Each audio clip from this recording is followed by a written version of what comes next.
On behalf of our unit, it's my pleasure to have this opportunity to introduce our retired missionaries who served in mission fields in some of the most inconvenient places of the globe.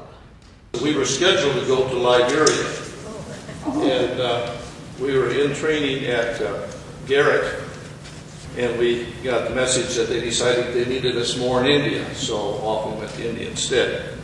We had 3 children. The youngest was born in June of that year, and so when we got on the ship, he had his first birthday on the ship to India. We think of missionaries as being pastors or medical people, and a lot of us have other vocations. I happen to be a certified public accountant. I had 2 babies the first term we were there, but there was a school at Ganta, and I taught there. I taught Bible, I taught remedial reading. I also directed the choir, and as we came in, she was playing Pass It On. That's one of the songs that our choir sang that brought back a lot of memories.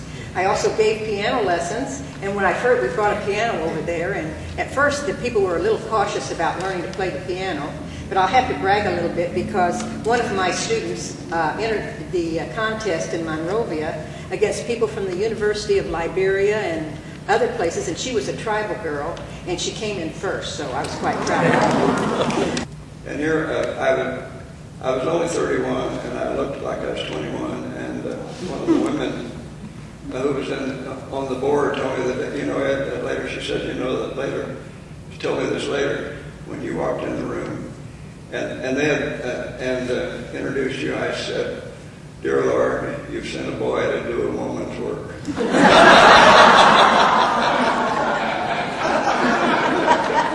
We were chosen to go to Bolivia because that was the area that was going to receive a lot of personnel and a lot of money.